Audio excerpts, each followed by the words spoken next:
Happy Friday evening, everybody. My name is Steven Hyder. This is Gate City Sports Media Company, and today I got a few people who are actually contributing to sports, Gate City Sports Media that are joining me for this panel to talk about playoff football. What a combination of words, gentlemen. The Philadelphia Eagles in the playoffs. It's a nice combination.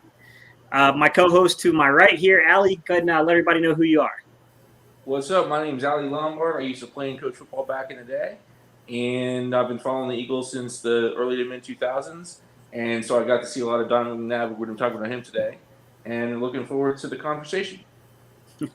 And our second co-host down to the bottom here, go ahead, Sam, let everybody know who you are. My name's Sam. I haven't really coached or scouted or anything. I'm just a huge Eagles fan. I've been following since about the early 2000s and actually started following the team because of McNabb. So this will be a fun conversation. All right. Well, since we opened up with that one, there was some noise made because of Barrett Brooks. Barrett Brooks, kind of came out and launched into a segment on their show on Jacob Media where he talked about if you go solely by the numbers, and we'll get into like why that might be a little deceiving, but yet a valid point that he's making. If you go by the numbers, Jalen Hurts is playing just as good as Donovan McNabb played, in 2000. And in some cases and in some circumstances and ways, you could argue even better because his completion percentage is higher. He's got more rushing yards. He's got more total touchdowns, I believe. But I'll start the conversation by putting this one caveat here because I think this is a big caveat to go over. The league was a lot different in 2000 and 2021 in terms of what you could do to receivers out there on the football field. But in saying that, is this the first time you guys are hearing this, or did you guys catch wind of this yourself? This is the first time I'm hearing this. He's like, I avoid Twitter. Yeah, I'm kind of new to Twitter. I haven't been on there a whole bunch, but I'm starting to get into it a little bit more now. Jalen, what in the world, bro? Hang on. I got to pause the show for a second here. Jalen, what? I don't understand, my guy. I don't understand, sir. Hey, good way to start it off with a good laugh. All right, Ali. Is this the first time you're hearing it, or did you catch wind of this on Twitter? I hadn't heard of it. I've been busy this week myself, but I'm not surprised by it. It's interesting because I definitely see some comments chiming in. Philly fan D, what's good, buddy? How you doing, man? He said, hey, man, different eras of football. And I do think that is an important part of the conversation when you're talking Jalen Hurts and you're talking Donovan McNabb. I do think that the way you look at these two quarterbacks, I think they're similar. And I said that from the jump, that I thought Jalen Hurts is, the NFL comparable I would give him, it's Donovan McNabb. It's Dante Culpepper. I don't think he's quite got the arm of Culpepper, but he's in that category of quarterbacks, right? Steve McNair, those type of guys. Even, going all the way back, you look at a guy like Steve Young. Early on in Steve Young's career, he was far better at playing off-schedule than on-schedule football. May not have been as prolific a rusher as like Jalen Hurts and some of those other guys have been, but he was a very mobile quarterback, and he was far better at playing off-schedule than on-schedule football. That was part of what got him, goodbye from Tampa Bay back when he was a high draft pick for them. Ends up with the 49ers, and it all comes together for him. In saying that, guys, I mean, what are your thoughts? Do you think Jalen Hurts should be in the conversation in an early career? We're not talking about totality of career because, you can't compare him to a guy that played in 5 NFC championships and a Super Bowl. Like, there's a lot to be proven here. But in terms of the early career, what you saw from 2000 McNabb, Ali, you and I are definitely old enough to remember 2000 McNabb, and Sam, said that McNabb's really what brought him kind of in to the fan base. Same thing. I know Jalen, it was the same thing for Jalen as well. What do you see? Like, do you see a lot of similarities, guys, between that 2000 team and McNabb and what's going on with Jalen? I would say, yeah. I would argue that we have better receiver talent now. I was never a big fan of James Thrash or Todd Pinkston, at Freddie Mitchell either, for that matter. But, I mean, to be fair, I think McNabb might have been a better passer to start off in his career. Hurts, I mean, he's shined at times, but he's also shown at times he's definitely still a young guy, learning the ropes as far as accuracy and decision making. I think McNabb might have been a little bit better off as far as that goes to start off his career. What about you, Allie? What do you remember from that early McNabb teams? That 2000 season. I'm getting old. My memory isn't great, but I can tell you, I watched something on NFL Network about the evolution of the NFL quarterback. And one of the biggest differences between this year and 20 years ago was 20 years ago we had mobile quarterbacks. I think McNabb would certainly qualify for that. But in 2021, 2022, we've got dual threat quarterbacks, people that can run like running backs. McNabb was athletic, but I don't think anyone can really argue Hurts could be running back. I mean, he runs like a running back. He's got that ability where he can make plays out of structure while he's learning. Because, yeah, you're right. He's not as good throwing the football as McNabb was coming out. But because he's got that dual threat ability, he allows the team to win and build an identity and culture around him while he's getting better at throwing from the pocket. Yeah, what I seem to remember, and to be fair, if I'm going to make a real comparison, I need to have film side by side, and it's still going to be tough because you can't say common opponent just because the rules in the league were just so much different in 2000 than in 2021. But I can look to see how they diagnose coverage and things. And my gut instinct here, from what I remember, and mind you, I was a lot younger. You got to remember back in 2000, guys, that was my senior year of high school. Like, I was not the same Gate City. I was not the same Steve for Gate City that I am today back then. You know what I mean? Like, but I do remember that McNabb even back then was a little better playing off schedule than on schedule. I definitely think that, coming out of Syracuse, although it was, at the time Syracuse, I think was in the Big. I think it was in can't remember. It was in the Big East, I think. I think they were a Big East team back in 2000. So it wasn't like that they were playing world beaters either, to be honest. But that was a good football team. I can remember, I hate to say this, I remember NC State upsetting Syracuse when they had McNabb as the quarterback. That was back in the Torrey Holt days. What I do remember is that, he got into the league and, he had some issues with his delivery of the football as well. He wasn't as nuanced at reading coverage. That was kind of a reoccurring theme with him as the league went on. But I do think that you're right in that, Allie, that I think Donovan was a really, really good quarterback, and I think he was a really athletic guy. I think he's a guy that could really hurt you if you let him. I don't think he's the same running threat that Jalen is. I don't think that the mobility is quite the same, although I think they're both built very strong. That's one thing I remember about Donovan is you could not arm tackle Donovan in the pocket. He was spectacular at eluding the rush. And, he got better and better as time went on, too, about climbing the pocket and sliding it. And, I think there are some definite similarities, but I hesitate to say that one is because we're judging completely different areas of football. It's so hard. You know what I mean? Like, personally, if I was Barrett Brooks, I would have never walked myself into that conversation just because how complex that is to try to compare those guys. You know what I mean?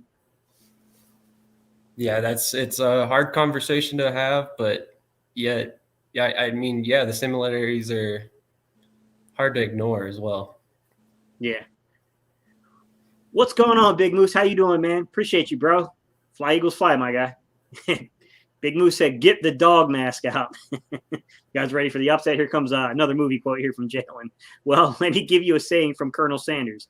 I am too drunk to taste this chicken. Ricky Bobby. Funny. Jalen said, I think there are similarities, but they are similar. Our offense now has better weapons now than when McNabb played, but I don't believe our defense will allow him to win with 17 points. That's true. I think the defense was a heck of a lot better for McNabb. I think the offensive lines are fairly comparable. They both had really good O-lines. I do think that you can make an argument that the weapons around McNabb from the skill position standpoint were pretty bad, actually. I mean, they were really bad, to be quite honest. The problem is I look back on it, Jalen, and this is the thing, we're talking 20 years ago. I can't tell you offhand how bad they were at running routes. I just remember they were bad. I'd have to really look and compare it to Rager and those guys and say, like, oh no, man, like, geez, he was dealing with worse conditions. But I think they were just as bad. They were adequately bad in terms of the skill position players. I will argue that, we had really good football players on that 2000 team, and our running game was really dominant. The offensive line was ridiculous. McNabb, helped accentuate all that. But I will say that, as good as our tight end play was, and we had a good tight end back then, and, we had Todd Pinkston, we had a few guys in the receiver room. I don't think any of them were Dallas Goedert and Devontae Smith. I do think those two guys are actually a lot better than anybody that was on those teams, to be quite honest. Philly Fan D, what's good, buddy? He said McNabb also had one of the best quarterback coaches of all time. Yeah, it doesn't hurt to have Andy Reid, does it? It really doesn't hurt to have Andy Reid. Just think about the coaching tree that was there in Philly. I mean, there was a heck of a coaching tree in the early, Reid years. People like to cut up Marty Morningwig. Marty Morningwig knows quarterbacks. That's never been Marty's problem. He's always been a quarterback guru you bring in. And Marty was, he was coach of the year, like assistant coach of the year. So, I mean, the guy, he knew football, man. It's just the other stuff with Marty. Marty's a very same kind of guy. There's never, innovation, really, with Marty. Kreese said 2000 Syracuse was in the Big East. I believe that Miami and Virginia Tech were in the Big East, too. Yeah, I'm pretty sure. I think they left in different windows, though. Because, remember, they all kind of came in within a 3-year span to the ACC. But I can't remember how they went. I can't remember the succession of teams that came. Jalen said, sorry, not similar. Thrash wasn't bad. I don't even think we had James Thrash, though, in 2000. I think that was Pinkston. We'd have to look it up, guys. I mean, honestly, I could take a look real quick, guys, and just see who was on that 2000 Philadelphia Eagles team. It's hard to remember because, as big as a football fan as I am, we're talking – that's some years ago, man. That's a long time ago. It's really hard to remember who was on that team, to be quite honest. Let me take a look at our rushing and receiving, guys. So Darnell Autry was at running back. They had Deuce Staley was on that team. Deuce apparently got hurt or he didn't play much that year because he only had 79 rushing attempts. Let's see. Stanley Pritchard was on that team. Cecil Martin was on the team. Charles Johnson, Torrance Small. Chad Lewis, who was a really good player, tight end. Chad Lewis is a really good player. He was on that team. Man, as you look at, who was on the team, Darnell Autry at running back caught 20 balls. Deuce Staley caught 20 balls. They used Stanley Pritchard. He caught about 20, 30 passes that year. The main target for McNabb was Charles Johnson, Torrance Small, and I'm going to take a wild guess, Chad Lewis. Yeah, and Chad Lewis. Those were his main pass targets. I'll be honest with you. That team that McNabb had was worse. Offensively. Defensively, that was a stacked team from a defensive standpoint. The 2000 Eagles had a lot of good players on that team. And we were talking Al Harris and Troy Vincent and Bobby Taylor, Brian Dawkins. That team was stacked defensively. Absolutely stacked defensively. Still, that early Reid defenses with Jim Johnson, man, that was the one thing I remember is they made that turnaround real quick defensively. No doubt about it. If you just look at, Trotter was on that team. Carlos Emmons was on that team. Even our strong safety was Damon Moore, who wasn't horrible. I'm not going to write home about him. Hugh Douglas was on that team. Hollis Thomas was on that team. Corey Simon was on that team. That team, they still had Mike Mamula. I didn't realize Mike Mamula was on the 2000 team still. But that's interesting. That was a stacked defensive team, to be quite honest. That defensive team was stacked. Offensively, I don't think that, outside the offensive line, I think the pieces were there, although they weren't utilized because, Deuce only getting so many, basically rushing attempts. You're minimizing what you can do on that football team. But, yeah, it's very interesting to compare those two because I do think that there are clear similarities between McNabb and Jalen Hurts. I definitely think there are similarities. But I think you're talking about completely different eras of football, too. And that's where I think that's where the conversation goes sideways. Allie, you got me by a couple of years. I think we're pretty close in age. Yeah, in 98. Yeah, so you got me by a couple of years. What do you remember? I remember that defense being really good, but I also remember that team didn't. Well, no, they made the playoffs in 2000. Yeah. Sometimes the 2000 and 2005 teams in my mind. You get the bigger teams and they weigh more in your memory. But, I track with what you guys are saying. Dominant defense, great run game, receivers that aren't that good. And, Andy Reid, loves to screen pass and loves to throw the ball to running backs as opposed to running the football and all that stuff too. So that is what that is. Yeah. A lot of memories here, right? Yeah, Chad Lewis had guaranteed him. Chad Lewis was a really good player for a long time. He really was. Hugh Douglas was on that team. Hugh Douglas was Philly Fan D came in with the pickle juice. I think Chad Lewis was making Pro Bowls back then.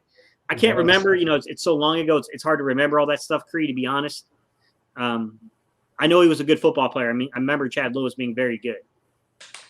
Just think about all the tight ends we've had in Philly. Yeah. Just one after another, it seems like. He said we had Nate Brown and Todd Pinkston, and they were both rookies. Yeah, that was a long time ago, guys, and that was not a solid team that was built around McNabb, to be honest, offensively. It took us a couple of years to get those pieces from the skill position standpoint. Offensive line was outstanding. The defense was excellent. Well, let's flip to this team. Let's talk about the playoffs, gentlemen. Be honest. Do we got a chance? Allie, what do you think? Sure. I think we need three things. We need to win the turnover battle. We need to cut it out with the pre-snap penalties. And we need to run the football at least 66% of the time. We do those three things, we have a really good shot of beating anybody. Yeah, I agree with the points, Art. I think we do, saying we have a chance. I think we have a chance because I do think that this game will be within 10 points. So I don't think I don't think we're going to get beat out of the building per se. But I don't know what to make of it, right? Because I don't know what to expect defensively against a winning football team with a quarterback that, you're not going to confuse. Like the quarterback, Tom Brady knows exactly every coverage you can throw at him possibly. I think it just comes down to how disruptive can the line be. What are your thoughts there, Sam? Like, what do you think about getting Tom Brady first round of the playoffs, and we got to do it at home in adverse weather potentially? Well, if I had to honestly choose, Tom Brady would have been my last choice for our first round of the playoffs. Mm-hmm. He's always got that magic in his back pocket, it seems like. But with that being said, like we talked about the other day, I honestly think that our defense has a good chance of throwing him off his game and potentially changing the momentum of the game. Like you mentioned, he hates pressure up the gut right in his face, and he's been beaten time and again by the zone blitz because he just doesn't react well to pressure. So I think if we can actually get a rush with Josh Sweat, and we might have a chance, but it's going to be tough. It's really going to be tough. We're going to have to be hitting him on every play in order for it to even matter. A sack here and there really isn't going to add up until he feels it by the end of the game, basically. Yeah, absolutely. And I'm sorry, guys, as we were talking, one of the big things we have here is, and I think this is a big part of the matchup when we talk about Tom Brady, is the fact that they got really good tight end play there. O.J. Howard is good. Brayton is good. Gronk is good. And we have not been great against tight ends. It's funny because, I think they were naming some of the bigger tight ends we played this year, the bigger names. We've done a pretty good job. Darren Waller went out of that game and he really couldn't do much against us because he got knocked out of that game. But, if you look back at, going back to Travis Kelce, he really didn't have that kind of day against us. Kyle Pitts was really good this year, put up 1,000 yards receiving. He didn't feast on us in week one. But it's been these mid-tier guys that have they've eaten us up, man. And, that's the matchup to me that worries me the most, because I think we can do things from a coverage standpoint to limit Mike Williams. Mike Williams is a good football player. I don't think you can completely remove him from a game, but I think you can keep him from solely beating you. I don't know what to make out there, but I will say I'll give Steven Nelson an opportunity and a chance to beat guys like Tyler Johnson and those type of players. I think he's good enough to do it, especially with safety help. I do worry about him matched up on guys that got a little bit more foot speed. That does worry me, a guy that's a really, really good deep threat on him. That concerns me a little bit. But I think the bigger issue is attacking the seams with tight ends and whether or not these linebackers can shut that down. I like TJ Edwards in coverage, especially in zone.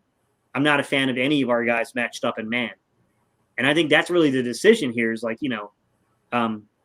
it's easy to tell them, go man coverage, bracket Gronkowski, lock Slay up on Mike Williams. But the problem is that if you man up, these linebackers got to man somebody. And that's why I was saying if I went man coverage, I think I'd almost go big nickel in this situation. I think I'd try to get as many safeties on the field as I possibly could, but it's going to make you a little bit more susceptible to the run game. But until they knock me out of that, I think I would do that if I'm going to man up. Now, the alternative here is to zone them and just keep everything from getting over top of your head. It's like, hey, look, we know Brady's going to check it down. We got to rally to the football, and you guys need to tackle. It's a little bit of both here, man, because like it's easy to say that, but I also know that when you look at Bruce Arians' offense, he loves to run 2 and 3 wide receiver sets. So if you try to man up on him, he's going to try to get free releases on your team. Downside is if we play zone, Mike Williams is going to have in-breaking routes all game long. In-breaking routes, find the voided area in the zone and sit down. Gronkowski, same kind of thing. And that's I don't know, man. Like that's the side of the matchup that worries me the most, honestly, is that perspective of things. What are your guys' thoughts about us matching up against those 3 tight ends in particular? It's going to be a tough matchup. Honestly, with them being depleted at their second wide receiver position, I'd almost be curious to see if they maybe move Steven Nelson onto the tight end, have him shadow the tight ends a little bit more, have him on Avonte Maddox kick out and play outside versus their number 2 receiver, especially because of the speed matchup that you mentioned. Yeah, exactly. What about you, Allie? What do you think about us matching up against their tight ends in particular? The interesting thing, when you look at the numbers, I'm sure you and I, maybe all of us are PFF fans. When you actually look at the numbers, Marcus Epps, TJ Edwards, and Zech McPherson, the 3 people I'd want on tight ends, possibly, maybe, are actually better in man coverage, at least slightly, than they are in zone, by the numbers. And obviously, if you go man coverage, like you said, a lot of Arians' concepts are designed to exploit man coverage. You're absolutely right about that. But I think on occasion, you can give Epps a shot. You can give Edwards a shot. You can even give Zach a shot. The numbers say it's worth a look.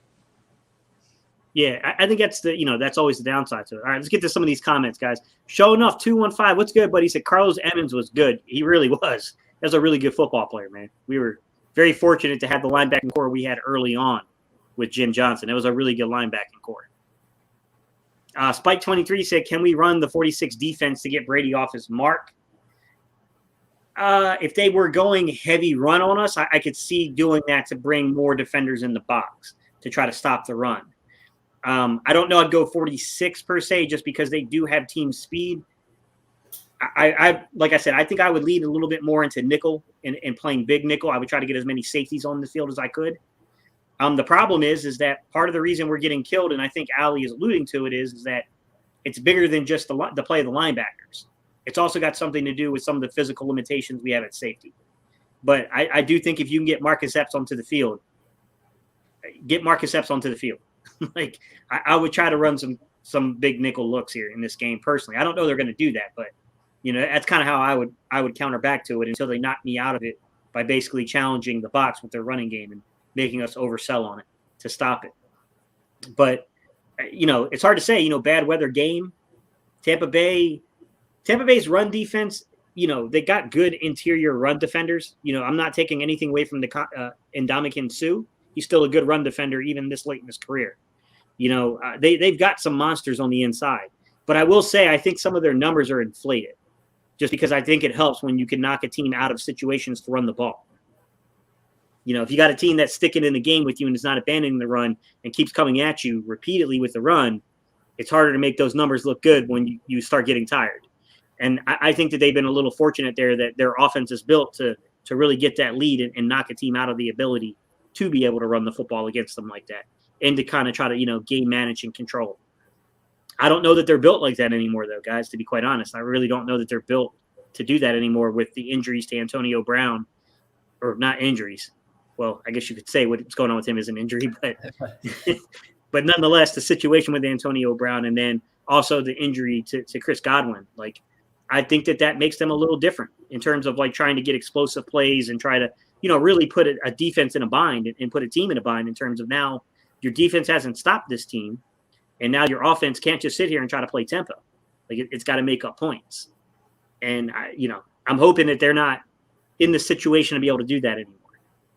I don't know though. Like never say never when the other guy across underneath center is Tom Brady. But That's the way I kind of look at him. I mean, Allie, am I missing something in that assessment? I think you've got it. So basically, I mean, of course, Tom Brady's the GOAT, and you never want to have to play Tom Brady. But in terms of the line play and various other things like that, Shaq Barrett and Vita Vea are top 20 at their positions. They are really good. Dominican Sue is really old, but he's still a player. JPP is really old, but he's still a player. I mean, at the most important positions, Tampa Bay is a good team. That being said, we got a shot. Yeah. Yeah, absolutely. Showed off 215 said tight defense and time of possession wins this game, which is kind of what we're alluding to, which is because they're down AB and because they're down Godwin, might we be able to play that style of football now, especially with the weather conditions and everything seeming, obviously it's Florida. I mean, check back in 5 minutes, the weather report might change. But, given what it's trending towards for Sunday, it looks like we might be favorable for that exact type of game showing up. I mean, ultimately we'll see, you know what I mean? But it does look favorable in that direction. David Barry, what's up, buddy? He said, that's why you play them. Well, that's why you play the game, right? You never know until you're on the field. I agree with that. No matter how good a guy is, every guy, even the GOAT, has a bad game every now and then. If you have a bad game at the wrong time, especially in the playoffs, you spend the rest of the playoffs watching. It's the way it is, Jose say, any chance this becomes a shootout? I sure as heck I hope not. I really hope that's not what happens. I really, really hope that's not what happens. JRock360 say, hey, Gate City, what do you think of my thoughts about Williams reminding me of Clyde Simmons, bro? Hard to say, man, because, we're talking very, very different generations of football. I mean, we're going way past 2000 for Clyde Simmons. I would say that I would go with a more recent example, JRock360. In my opinion, Milton Williams is from a interior defensive lineman standpoint, because I think there's multiple ways of looking at him. But as an interior defensive lineman, I think he's more Malik Jackson. Like, he's a very, very good pass rusher from the interior, and he's athletic enough, and he's got the body build to play outside as a 5 technique as well. If you slimmed him down a little bit, he could be a Brandon Graham type, a guy that can play outside, inside, NASCAR package. But right now, I think he's the opposite of that, to where because of the way they have him built around 285, 290, I think he's a little bit more Malik Jackson, like, personally. But that might just be me, J-Rock. I'm scared to compare guys to, like, all-time greats. Like, it's hard to say anybody's Clyde Simmons. That's a lot. That's a lot to put on a guy. At Jose, what's up, Danny? How you doing, buddy? Appreciate you tuning in, man. So Jalen said, I disagree with similarities in their situation, but there are real similarities in their games. Hurts has been quick, explosive drives with sparks versus McNabb, and more consistent than he make a play on drives. Jalen, I would say there are, but here's what I'm saying. I mean, you can get into like the weeds in terms of similarities and things like that. I get it. But I will say, looking at it from an offensive standpoint, they both had really good offensive lines. I will say that Jalen Hurts is probably blessed with a slightly better running game than what McNabb was blessed with in 2000, although 2001, 2002, as they started getting guys in there like Westbrook and Balcoulter with Deuce, and then I think it flipped a little bit there. I mean, that's a heck of a 1-2-3 punch. Chad Lewis is a great tight end. I get what you're saying. The outside targets, the receivers. There was no Devontae Smith on that team. And Dallas Goedert is just as good, if not better, than I hate to say it, man, because it's so hard, because now I'm comparing like Dallas Goedert to Chad Lewis, who Chad Lewis is an all-time great. You know what I mean? Like, that's just how fortunate the Eagles have been to go from Chad Lewis to Brent Selleck to Zach Ertz to Dallas Goedert. I don't know that any other team has had that embarrassment of riches before. It's ridiculous. But I think there are some similarities. I just think the game was a lot different, Jalen. I think the game was completely different back then. I just think you could basically rob a wide receiver for his lunch money on the side, and the refs weren't going to blow the whistle. Does anyone remember the 2003 Carolina NFC Championship game? I mean, we're out there getting mugged. We were getting mugged out there. In today's NFL, that would have been 100 freaking pass interference calls, man. Not literally 100, but you guys get what I'm saying. There have been a ton of pass interference calls on that. That game basically led us to go get T.O. Like, we were like, yeah, that's not going to work. Philly Fan D said, Mike Evans. Yeah, Mike Evans is a good football player, man. Mike Evans is a good football player, but, I mean, it's a really unfair ask if you're asking him to carry the entire offense, although they're tight end. Like I said, guys, I wouldn't sleep on their tight ends. Their tight ends are really, really good. Jalen said, I really don't like the Slay versus Evans matchup. Slay's been barbecue chicken against a big wide receiver. Shout out to Philly Fresh. I mean, he hasn't given up really 100-yard games to many people, though, Jalen. I mean, I do think that there's an element of it that can be scary because where Slay gets beat is on contested catches. Slay's never going to be out of position, per se. Like, he's always going to keep his positioning right on the field. I always trust him to be in phase with the wide receivers, be in that hip pocket like he's supposed to be. But when he gets beat, it's on plays that pretty much only the receiver can make, and it just Slay's just not – there's not a whole lot he can do. The only argument I'll make is he play through the hands in those situations, and I don't think he always plays through the hands of the receivers. But, yeah, I mean, I get you're saying, like, you know, that's exactly what he is.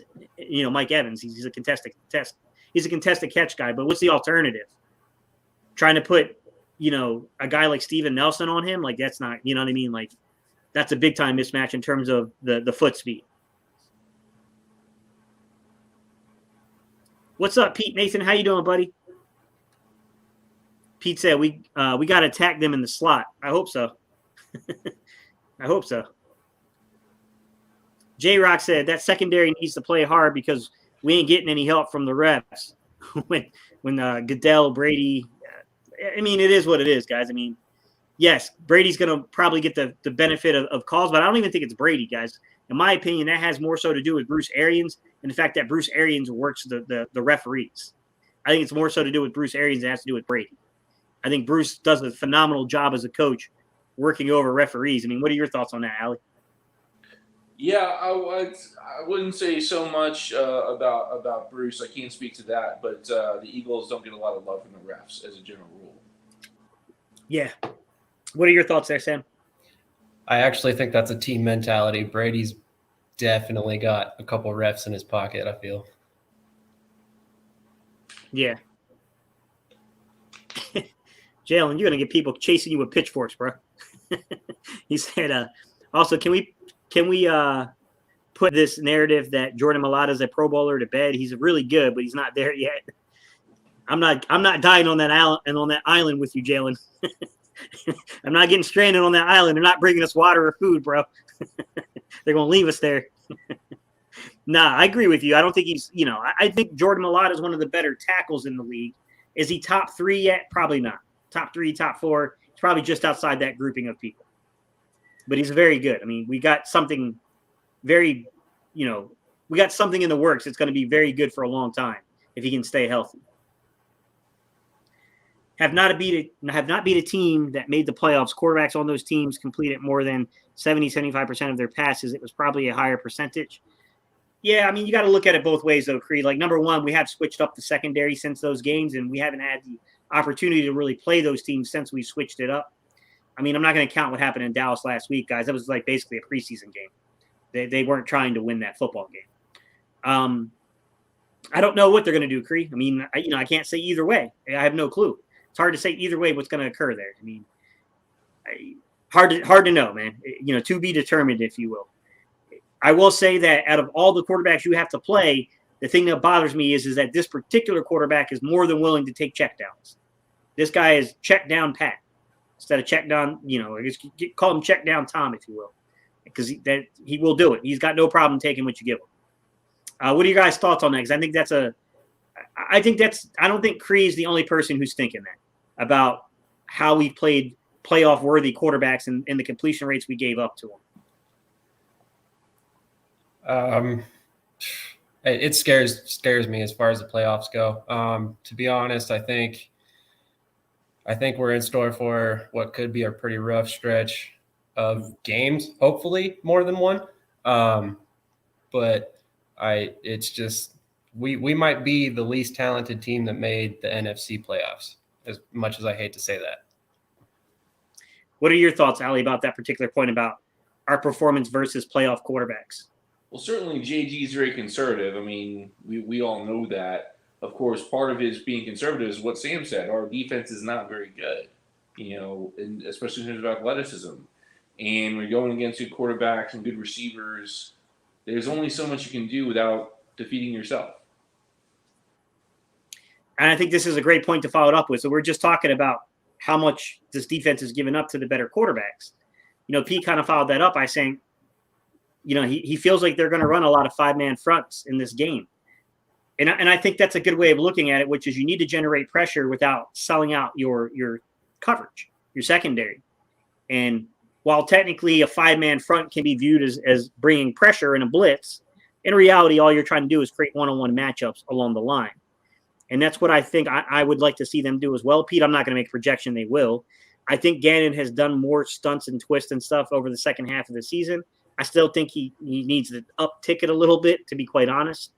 With that said, especially if you can get Brady into a 3rd and long situation, I would love to see them do some creative things with 5-man fronts, doing, twists, stunts. I don't care if you come in with a tilted nose, in a zero shade technique to where you're going to try to beat Jensen off the snap and really create some havoc for Tom Brady in that pocket. I think you have to do some things that maybe you haven't showed a ton of film on yet. What are your guys' thoughts about how you bring pressure without selling out your coverage? Because I think it's so much easier to say these things than to actually put them in motion. The 5-man front might not be a bad idea. I liked your idea about using, his name's slipping my mind at the moment. Milton Williams. Yeah, Williams, and then also a combination of Kerrigan and Avery on the outside as like kind of a stand-up defensive end.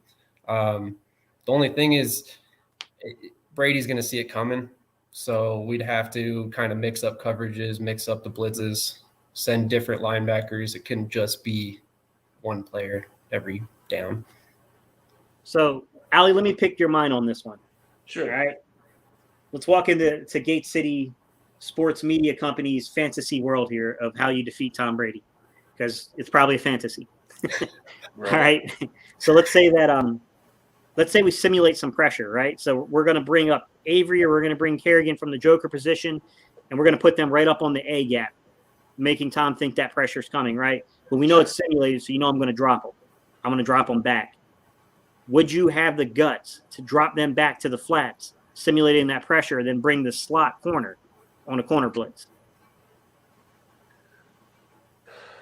I might be willing to do it on the boundary side. Of course, the difference between field and boundary in the NFL is pretty minimal.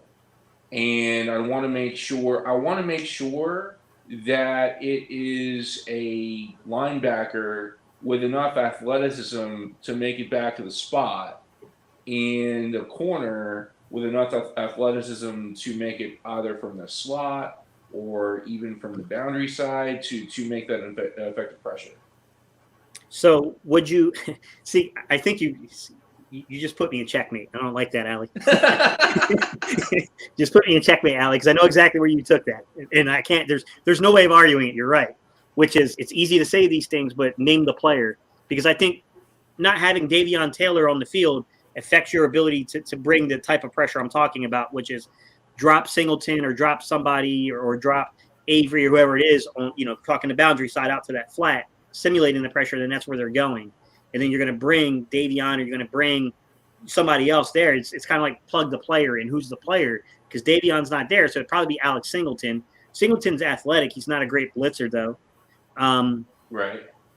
Avonte Maddox is tough as nails. He's not exactly a nuanced blitzer. So, I mean, who else do you bring? Do you bring Anthony Harris and one of the safeties? Do you maybe try Marcus Epps there? Marcus Epps has crazy athleticism. He's fast. He'll definitely hit. But so let's take a look at the numbers. So let's look at the pass rush numbers first. Uh-huh. And Marcus Epps first. We're talking about big nickel and all this stuff. So Marcus Epps is a 66 in zone coverage and a 56 in pass rush. I would want him to be a joker, for example, just positionally. Gotcha. TJ Edwards, 62.5 in zone coverage, 70.2 in pass rush. He could be really good. I mean, you don't want to probably put him in a slot as a nickel. That'd be a bit much. But that's that situation. McPherson is a 60.3 in zone coverage, so that could be an interesting way to get him on the field. And I think so. Obviously, Tom Brady's the GOAT. He's been doing this for 20-some years. You can't confuse the dude. But throwing a few one-sided looks, including Zach in a joker, I would be interested to see that.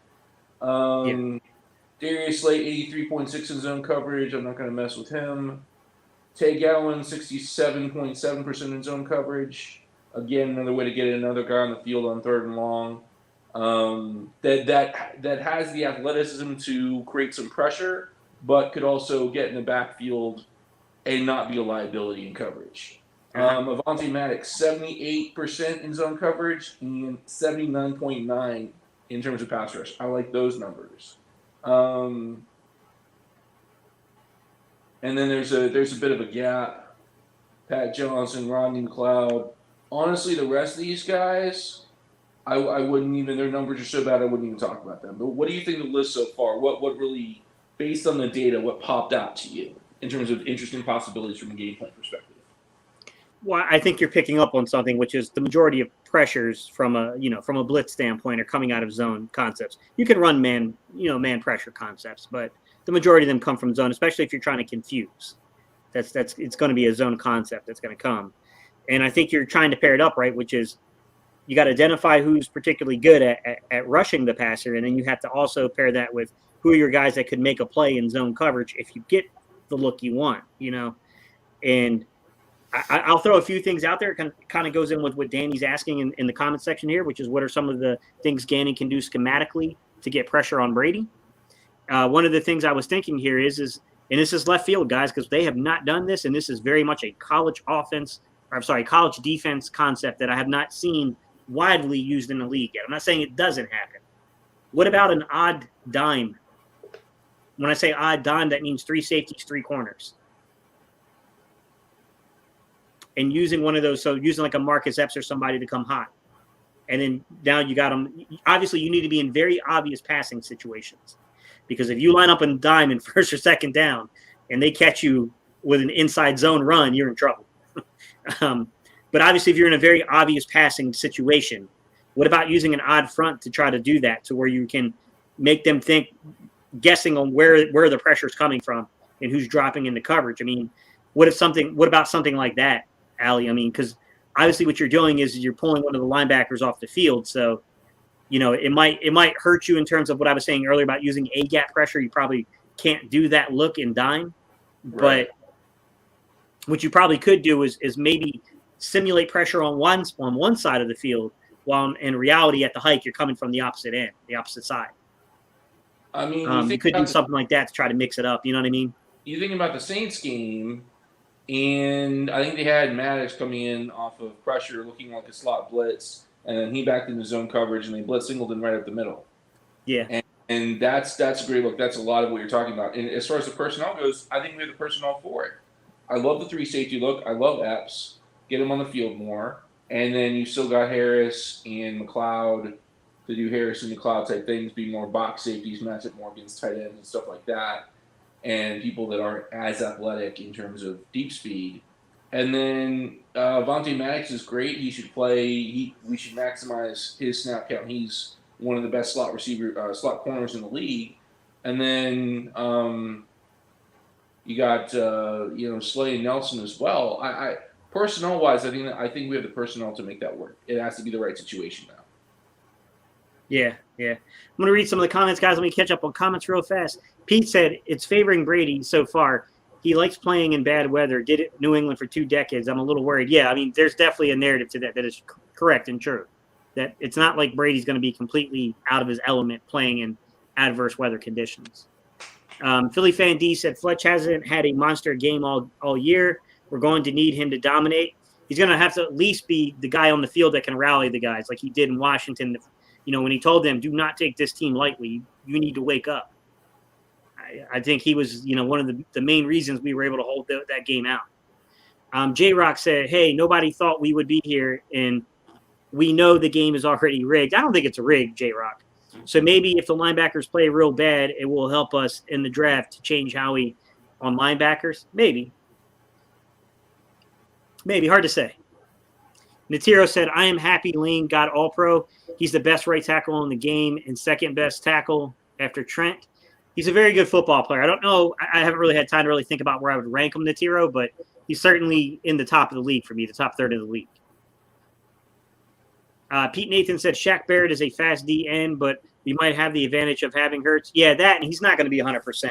He's a little beat up for this game, so it might actually be to our advantage if they try to play him and he's just not really ready to go. I mean, we'll see. You know, these guys take shots of things they shouldn't really take because there's some long-term consequences, and they hang tough. So we'll have to see.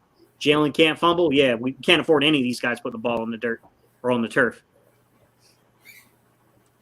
Danny said, I've read Tampa's run defense has weakened. They finished the season allowing 4.3 yards per carry, which is middle of the pack. Yeah, I mean, I think as their offense can't really put teams behind the way they were before, you know, it can inflate those stats because if your offense is just knocking teams out of being able to run the ball, then, yeah, I mean, like it's going to make your numbers look really good.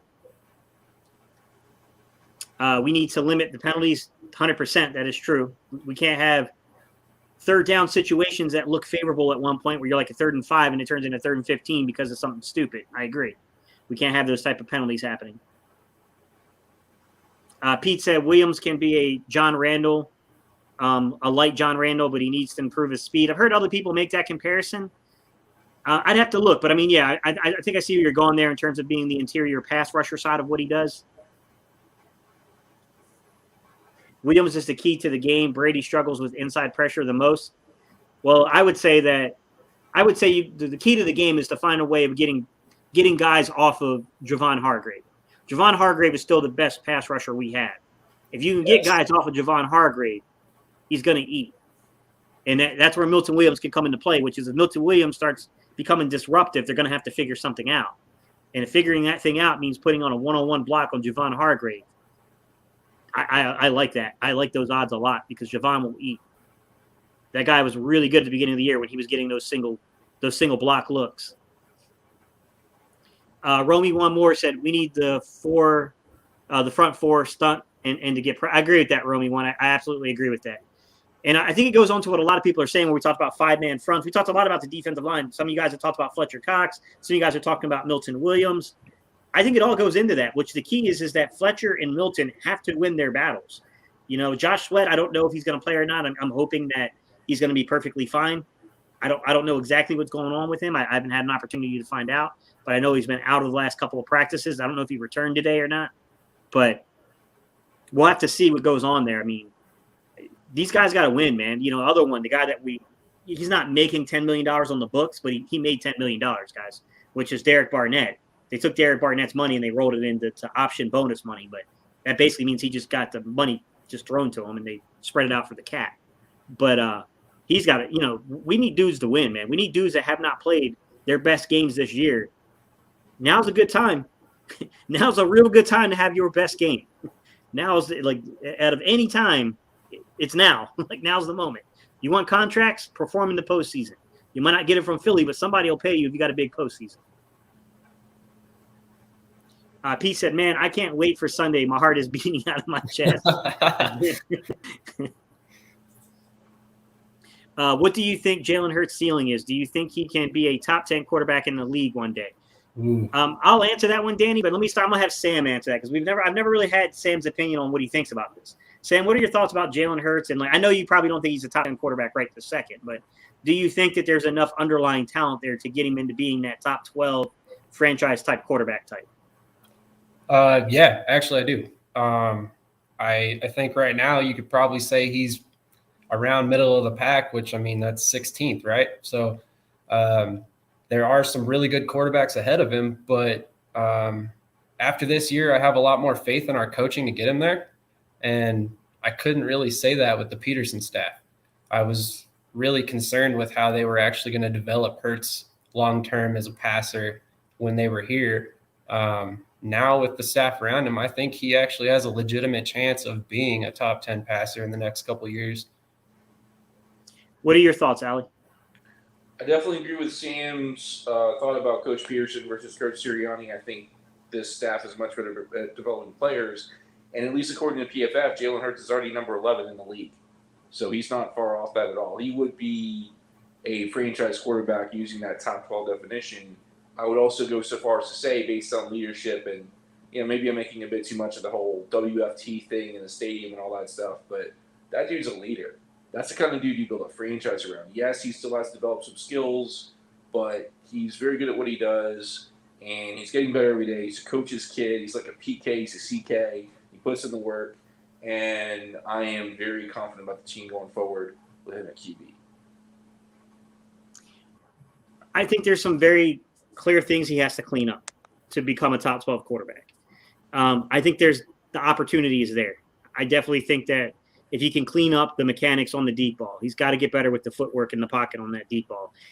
I'm not saying that, you're never going to completely fix a guy's release. So the whole elongated delivery he has to the football, that's never going to be completely worked out, guys. But I mean, look, Phillip Rivers, who I love, I'm an NC State guy. I've known Phillip Rivers since, the early 2000s. Phil's a guy that never really completely cleaned up that delivery, and he was phenomenal on deep balls. So, I mean, it's more so about getting the timing down on plays. And if you're going to have somewhat of an elongated delivery, the timing has to be 100% on point, and anticipation needs to be there. I do think that there's some issues where he needs to start learning how to throw to markers on the field on deep balls to push the guys and drive the guys and actually throw them open. I see some stuff like that, and that's a very, very particular thing, but we're also talking about high-quality quarterback play, right? We're not just talking about a dude being in the league. I think Jalen's proved he's a quarterback in this league. I think he's gotten so much better this season at climbing the pocket and keeping his eyes downfield. We can still make the argument that there are times that maybe because of what the coaching staff may or may not be allowing him to do or his development still needing to grow and reading coverage and knowing what routes are going to come open in that coverage, there are opportunities on the field. But I don't know where that goes, guys. That could be Nick making half-field reads, and he's not allowed to actually do those things yet. But there's got to be some kind of an expansion over our offense like that. Whether it's the quarterback, whether it's the coaching staff, whether it's a little bit of both, there has to be an expansion there. Outside of that, guys, I mean, he's coming along. Like, he's made vast improvements. Like, I honestly don't think he's that far off of already being a top 12 guy. I wouldn't put him there quite yet, but it's not that far. And if he starts hitting on these deep balls in 2022, he's there, in my opinion. He's there. Like, he's never – like I said, guys, he's never going to be Tom Brady. He's never going to be that type of quarterback, but he's going to be really good at what he does. Let's remember, Steve McNair came real close to winning a Super Bowl. Don McNabb came close to winning a Super Bowl. Like, people have not – Colin Kaepernick had an opportunity. Like, guys that are more mobile they've been right there. They've been already on the cusp, and Steve Young won them. And I know Steve Young is not what people think of when they think about that, but he was a mobile quarterback. He won a Super Bowl. Like, so I mean, guys have definitely been knocking on the door that are very similar style quarterbacks, especially McNair and McNabb. So I mean, he's not. You know what I'm saying? Like, I think it's going to happen eventually. I definitely think it's going to happen eventually. I would even argue that Josh Allen up in Buffalo, different physically. Like, I mean, that guy's got a rocket for an arm, and like, you know what I mean? There's some differences there, but he's still a mobile quarterback. Josh Allen will run on you. And I think between Jalen Hurts and Josh Allen, those type of guys, I think one of those dudes is about they're going to win a Super Bowl. I definitely think it's going to happen. We're going to have one of these more guys that are still progressing and learning how to just carve a team up and be a pocket guy, but on the time being, they're just athletic. I think one of those dudes is going to cash in a Super Bowl. I definitely think it's going to happen. I can't say who it'll be, but I think one of those dudes is going to win it. Jalen said people forget the force out rule. J-Rock said we have hit on offensive line and tight end for a long time, Gates. Yeah, we have, man. We definitely have, man. Tight end and offensive lineman, if we want to say we're a factory of anything, that's what we're a factory of. Slay locked Evans up, though, last time they matched up. What's up, Dame? I don't know if I would say, like, if we were looking at purely numbers, Dame, you're right. Like, or they did in terms of that. But I will say, though, is like, did he lock him up or did they just go to what was open? And, AB had a big game. You know what I mean? Like, it's going to be different because you're not going to have AB and Godwin to kind of throw, you know what I mean? Like, it's going to be the tight ends and it's going to be Evans. So I think they're going to force more and give Evans more of a shot to win the possession, even though he's not necessarily open. So, I mean, I'm a little cautious about trying to predict the same results there. Pete said Slay's going to be fine. Guys, I hope so, because Slay's a big part of winning this football game.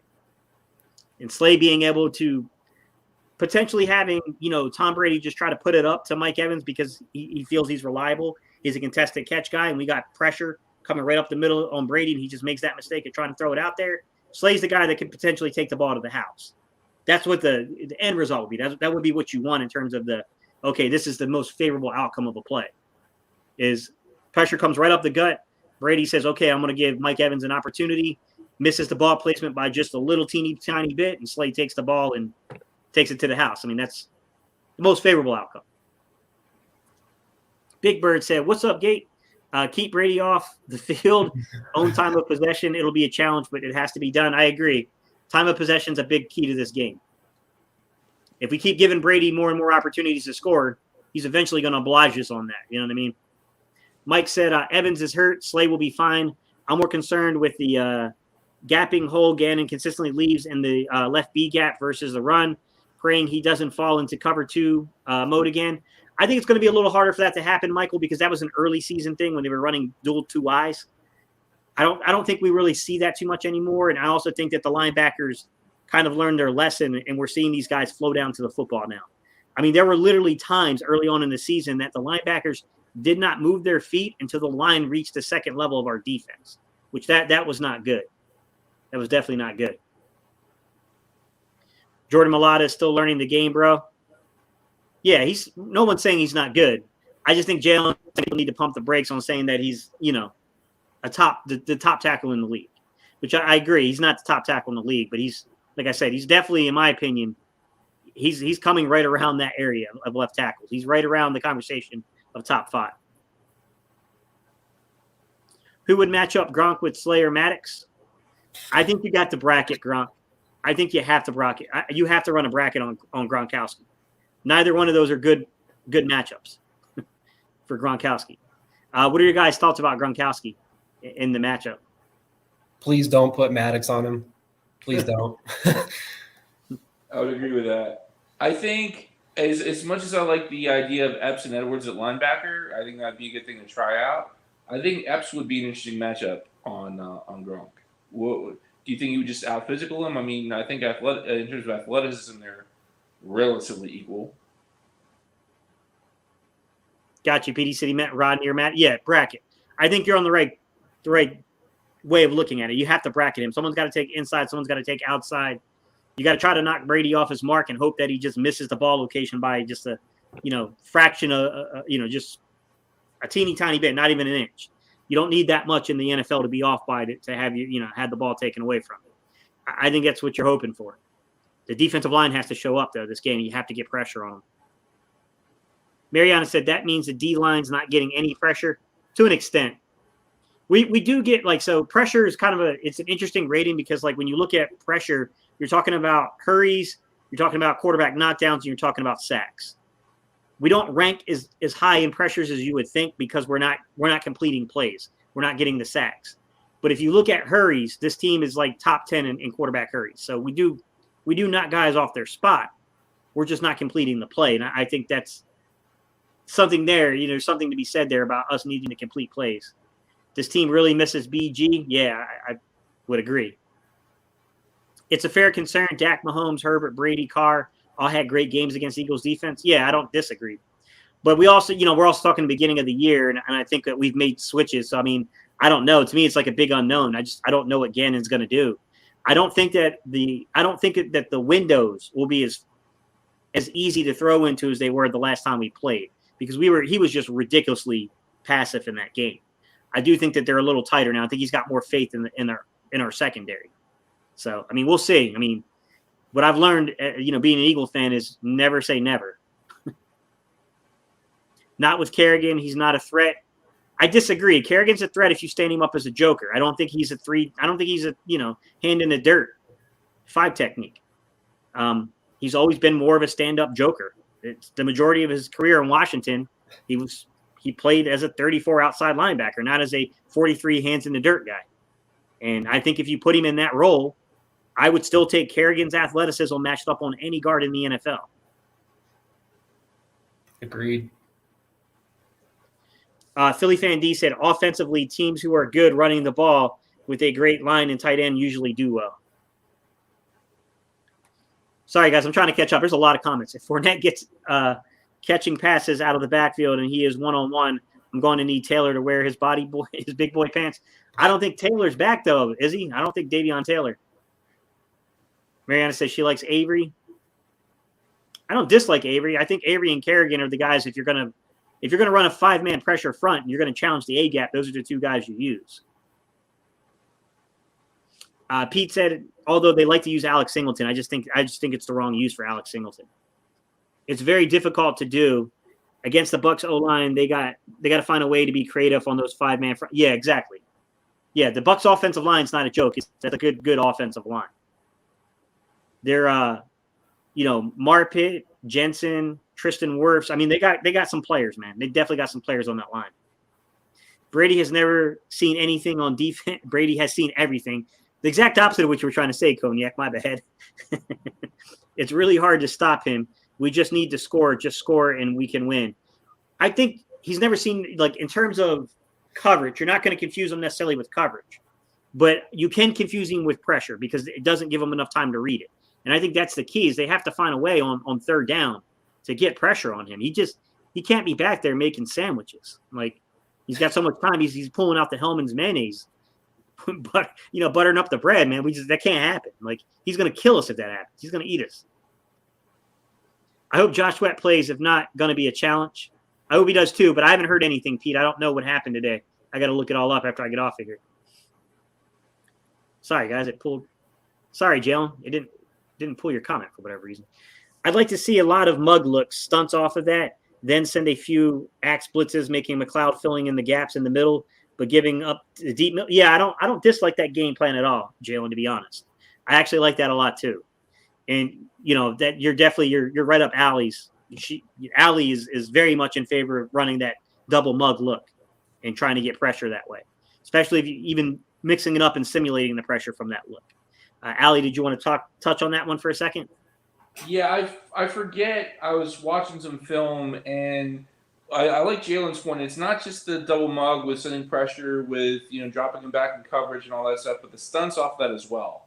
We haven't done that as much, but I've watched some other teams with some really innovative defensive coordinators, some very aggressive defensive coordinators that have done that, and that's a nice little twist that we need to implement. And I think that's what the criticism has been of Gannon is that he is bringing more of those looks, but he's not putting it all together like that, which bringing those mug looks, bringing those axe looks from the, from a pressure standpoint, and then running stunts off of those things. Even if you're simulating it or not, you still stunt to cause confusion. And I think that is part of it. And I think that's part of what they, people look and say like, well, no, he's blitzed a lot more of recent, especially down the stretch. But it's like, yeah, but there's still like, an aggressive defensive coordinator when you see one. Like, you know what I mean? Like, it's in the finer details of things that tell you that, man, this dude is super aggressive. Like, you want to see a super aggressive defensive coordinator? Todd Bowles, the guy on the other sideline. That's exactly what I was going to say. Yeah. Green Wingman, what's up, buddy? He said, only if the Eagles defense can mimic what New Orleans defense has done against Brady the past few years since he has been a Buck. Yeah, personnel, though, man. I think there's some limitations for us in terms of personnel. It's not that our personnel is bad. It's just that there are differences in what their guys can do compared to ours in terms of the strengths. Pete said, how about a guy like Patrick Johnson on spy coverage? I know he's a rookie, but definitely got the athletic ability to blitz. Shaq Barrett used to be like that when he came into the league. He hasn't played a ton of snaps. I don't know where he is in terms of his development, Pete, to be honest. It's an assessment that Gannon would have to make in terms of, like, do you trust this guy? I think it's something to watch for, though, Pete. I think you're right, that if you start seeing some looks like that, it means that there's some trust there with Patrick Johnson. Like, clearly Gannon trusts the young man. And we'll have to see, man. It's really tough to say because we haven't really seen a lot of that type of looks from him in terms of the season yet. Pete said that dime might work, but it's dangerous if they decide. Yeah, exactly, Pete. That's a Baylor concept. Baylor likes to run that. We got a couple of we used to have a couple of guys from Baylor in our secondary. They're not there anymore. But yeah, I mean that's definitely like kind of a Big Ten thing. They like to do that out in the Big Ten. I'm sorry, not Big Ten. The Big 12 likes to run that 3-3 nickel, the odd nickel package or dime. Sorry, odd dime. I don't know, man. I mean, I'd like to see them mix it up and do something they haven't done yet. But I also like what Jalen's saying. You just got to be creative. You got to show teams things that you haven't showed them yet. Brady has seen it all, so anything different will be a plus. Yeah, you got to get him in pressure. You're not going to necessarily confuse him in coverage. It's not like you can just drop back in nickel or change it up from nickel and play a different style of quarters coverage. Like, he knows what quarters coverage is. He knows what robber techniques are. You know what I mean? Like, you're not going to confuse him with any of that stuff. He knows how to read all that. But if you can get pressure and allow him not to be able to get through the read fast enough to see the secondary, you might have a chance. I think that's where it needs to come from. It's tough, though, man. If that offensive line stops us, whew, we're susceptible. We're going to be susceptible in the back end if we bring it like that. Man, we need some legit linebackers. Yeah, I agree. Shonuff said, I'd play Harris in the box a lot this game. Sorry, guys. I'm trying to catch up on these comments, man. You guys are pouring them in.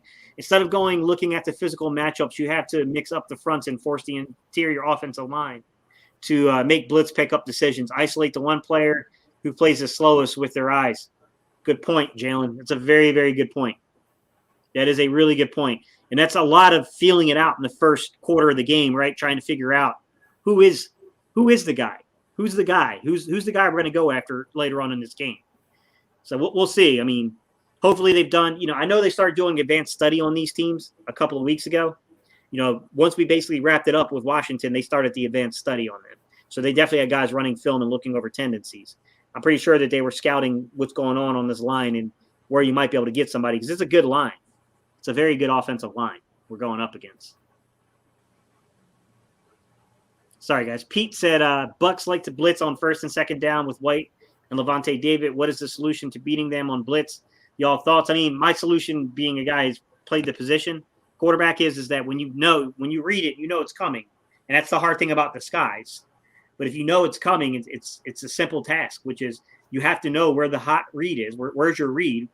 Where's your alert? And then you have to get the ball in there. You have to you replace the blitz. You replace that blitzing defender with the football. That's what you have to do to beat that. Now, I will say that with a guy like Jalen Hurts, Tampa Bay is good because they can move fast. They got fast-flowing linebackers. But Jalen can hang tough in the pocket for a while, and he's got the ability to hurt you too. But I'd rather prefer in that situation you play on time with the offense, identify your alert, know you have to go hot on that read, and you just replace a blitzing defender with the football. What you got to hope for is that you don't get a young quarterback that gets a little too excited in the pocket, and then they bring a simulated pressure and they drop right back into an area zone, and then you get picked off. So, I mean, there's multiple ways of looking at this, guys, but generally speaking, if you know they're coming that way, you go alert and you replace the defender with the ball. That's how you beat it. But we'll see. I mean, Ali, Sam, do you guys have thoughts on that one? I actually kind of hope they blitz a lot on first and second down. I think we got the run game to beat them. If they think they really can hang with Jordan Howard and hopefully Miles Sanders if he's healthy, then yeah, I honestly hope they blitz a lot on first and second down. Yeah. I'll say this to add context, and then we'll get Ali's thoughts on it. Look, NFL, in terms of NFL passing rating, he's top 12. He's ranked 12th overall. Jalen Hurts is against pressure. And then if you look at it from PFF perspective, they got him ranked top 5. So both have him ranked pretty high, top third of the league. He's been pretty good against pressure. What's your thoughts, Ali? I would definitely agree with your analysis of the data. I would also say this is very high risk, high reward, but I'm a big fan of the screen against the blitz. And like I said, that is high risk, high reward, but when it pays off for you, it pays really, really big. I'm just looking at some stuff right here right now. 72.4. Give me 1 second. 75.4. Jalen Hurts can throw some screen passes. And I mean, obviously you don't want to do that all day, but if you know where the blitz is coming, the dangerous thing about throwing a quick slant on an alert is if it's, a fake pressure or whatever, and they're, getting to hook curl zones or whatever, it's going to screw you up. But on a screen pass, if they're faking pressure, you can still get a big play. Hurts can certainly run with the ball if he's allowed to do that. So that would be what I would do. Yeah. Jalen with the $2 super chat. Thank you, buddy. I appreciate that, man. He said, it's playoff week, baby. Hit that like button. Thank you, sir. I appreciate you, man. Sorry, guys. Now I got to go back up and try to find where the comment section was, guys. Okay, hang on. This was a good point, so I wanted to go back to it. Shonoff said, can't forget that Barrett ran loose because Dillard was on him. They moved Mulatto to right tackle that game because Lane was out. He won't run wild like that Sunday. I sure hope you're right. I do think that is a very valid point, Shonoff. Brandon said offense has to get fluid at some point. First half, yeah, they got to put points up, Brandon. I agree. We've had a lot of slow starts in offense and defensively. You can't have the combination of the defense giving up points and the offense struggling to get points in this game. Danny said, I just think the D-line has to win their matchup, and they have to find a way to take Gronkowski out of the game plan. If they do that and run the ball effectively on offense, they have a chance.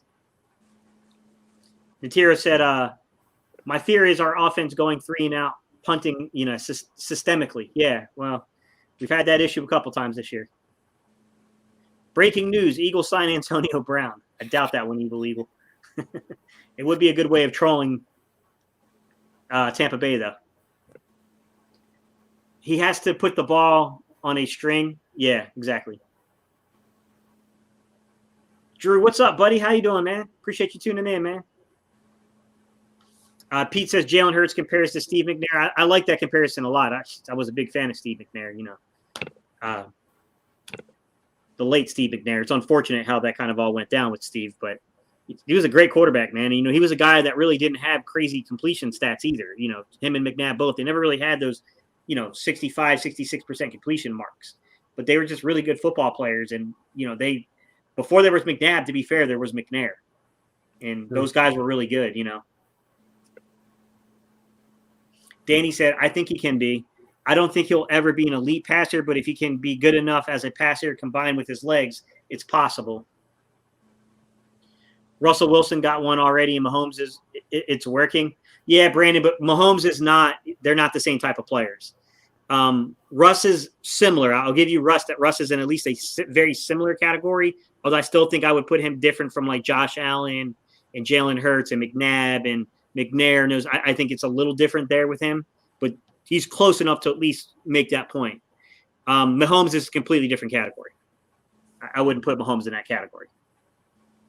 Mahomes' stick has never been like rushing for over 500 yards in a season or anything like that. That's not really what he does. Richie MC said, wide receiver Perriman got that straight line speed that made him a first rounder. Gates, who do you see covering him, Maddox or Scott or some other guy? Not Maddox or Scott. I wouldn't put either on them. Perriman, you just have to put a safety over the top of him, Richie. You're going to have to play with – depends. I mean, they're either going to carry Slay – they'll either carry Slay on Evans or – and if they carry Slay on Evans, I think it gets more difficult because it just depends on where they're going to play guys. But I'm assuming Steven Nelson would be on Perriman the most. So you're going to need safety help over the top.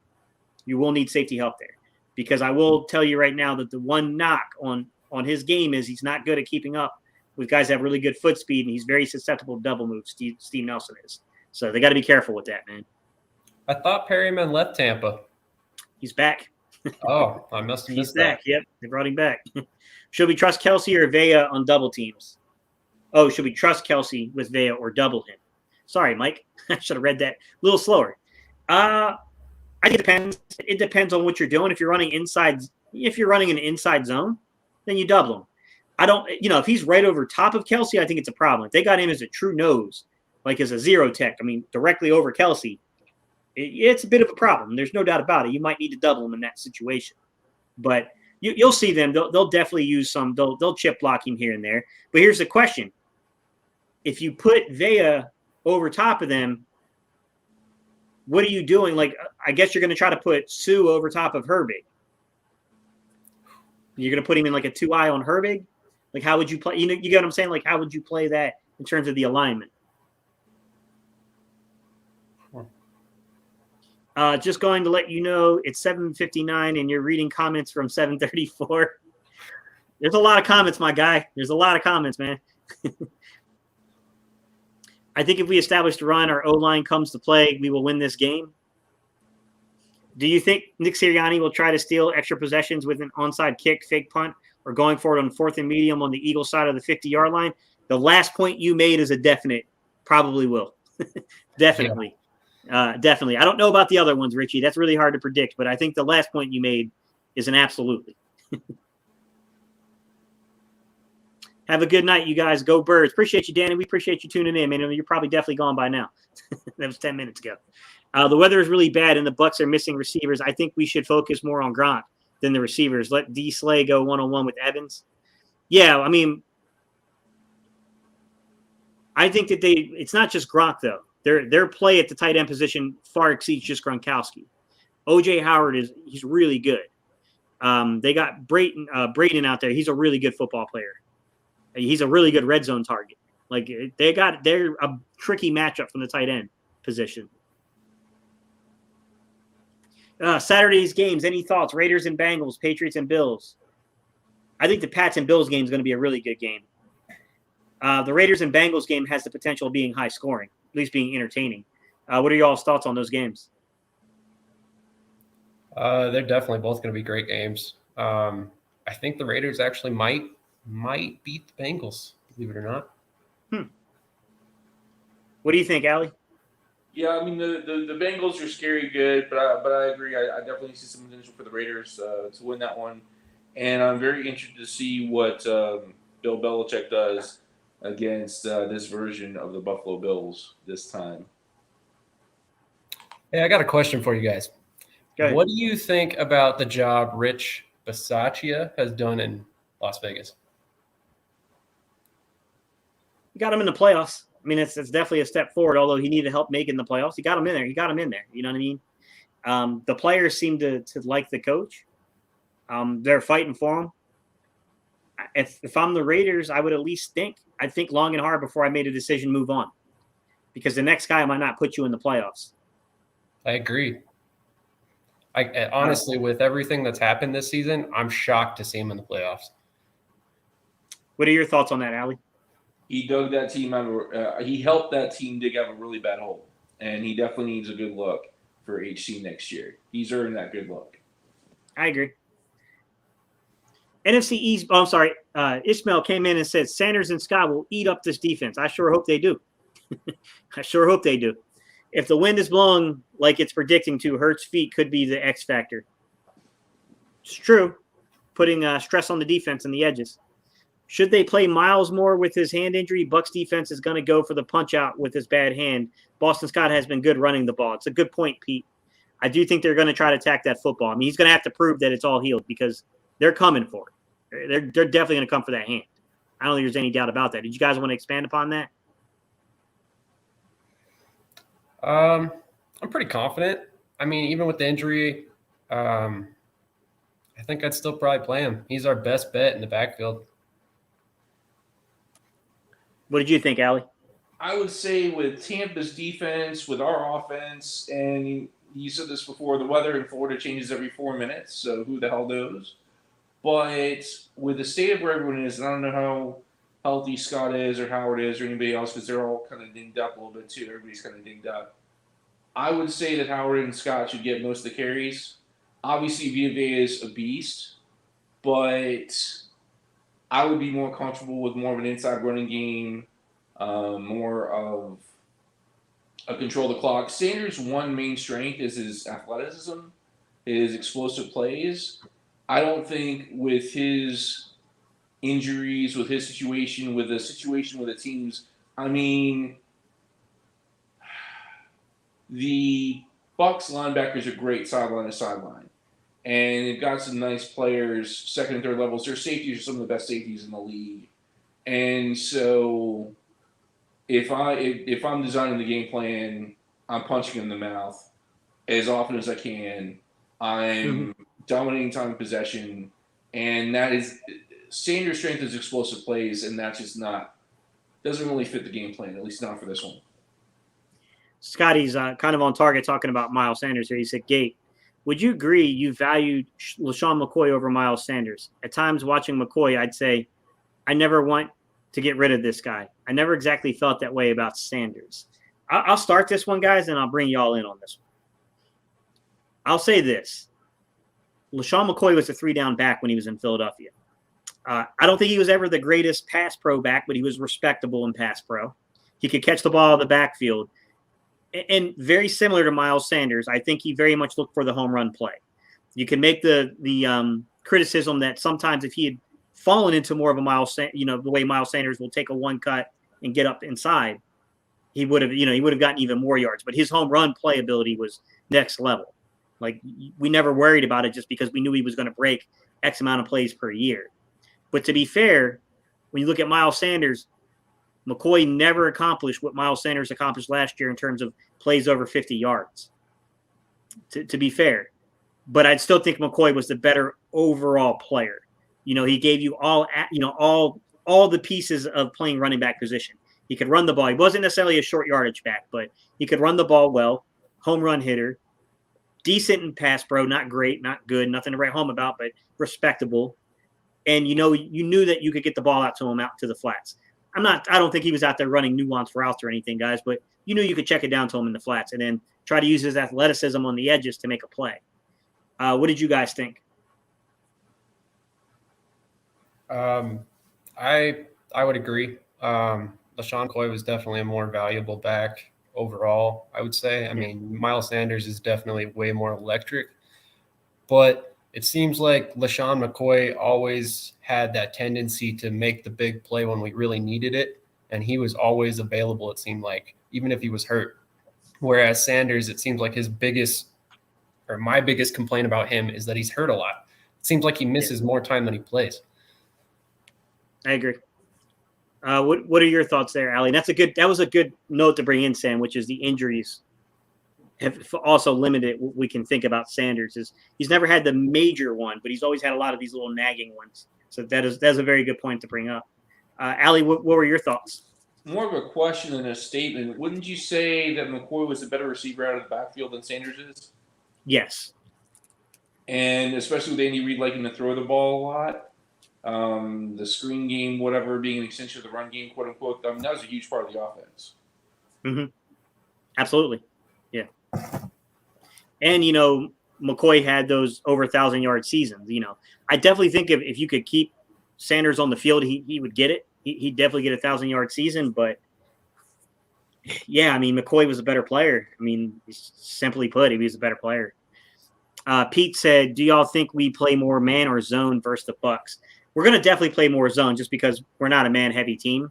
But I will say that I'll make a very basic prediction here and say 75% zone, 25% man. But if the Eagles in their zone and man percentages, 25% man is not low for the Eagles. It's actually a little lower than their higher man coverage games where they were around 30%, but definitely higher than the 18 or so percent that you can normally expect them to play. What are y'all's thoughts on the man versus zone question? I think it's going to be a lot of zone. I don't have the stats anymore. I prefer ratings to stats, but I saw, if I remember correctly, man rates of around 18%, something like that, as a season-long average. Yep. And certainly, by the ratings, their better defenders are better, generally speaking, in zone, so that's probably what they're going to do. And as we talked about, Arians likes to beat man coverage with his passing concept, so that's another reason we're probably going to see a lot more zone. Yeah. Yeah. I think the real question, Pete, is on third down and long, will Gannon get aggressive, play man, and bring the house? Or is he going to fall back into a passive zone? Because there's many ways of achieving an outcome, right? There's many ways of getting there. You can bring a zone blitz concept and still run zone in your secondary. You know what I mean? They could run man concept and just play man across the board with a 4-man pass rush. There's different ways of getting there, but I definitely think third down is the down the way they do.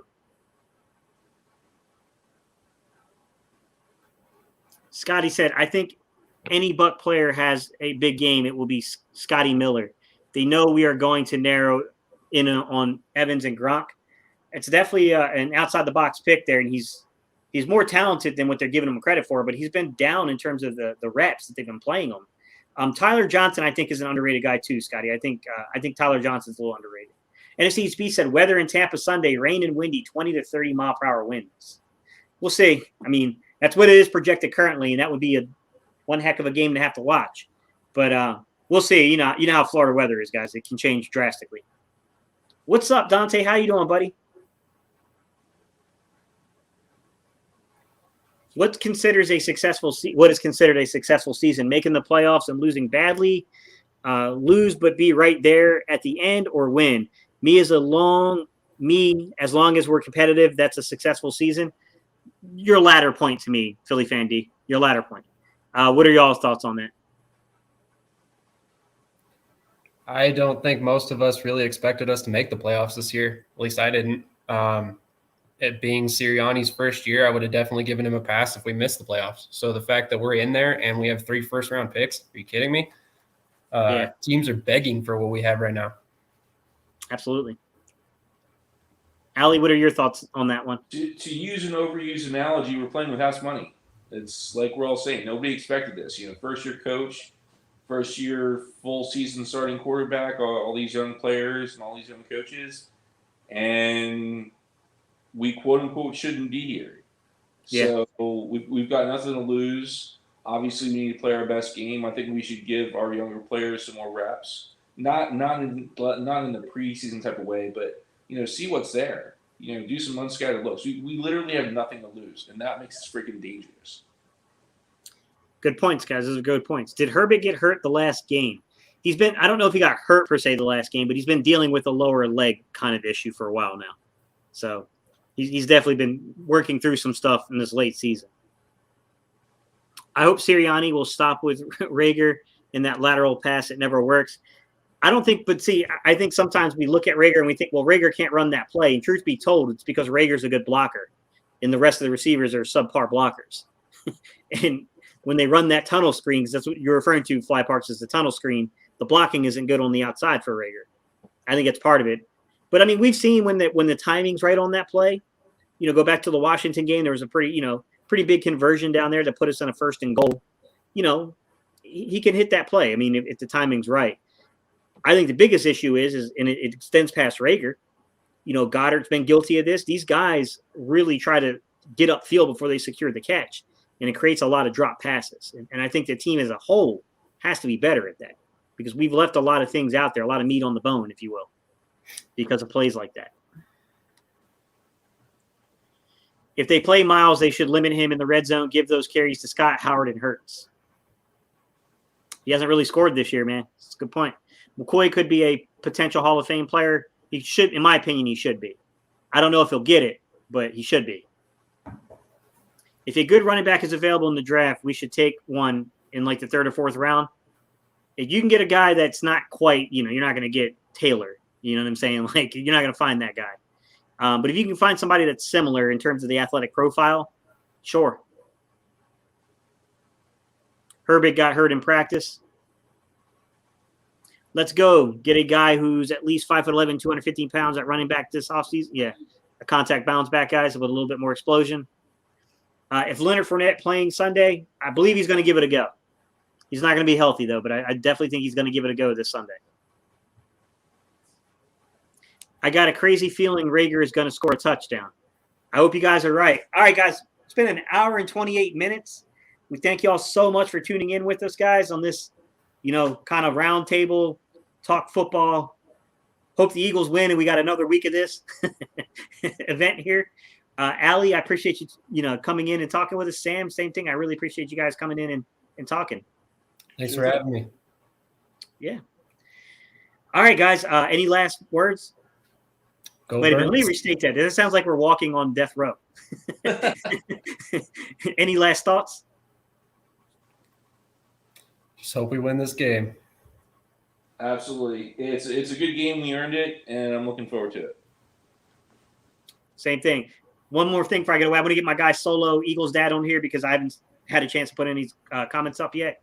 He said, why not let Milton Williams play a little more on the outside? I don't hate it. That's where I said that he should be playing when they drafted him. I don't hate the idea.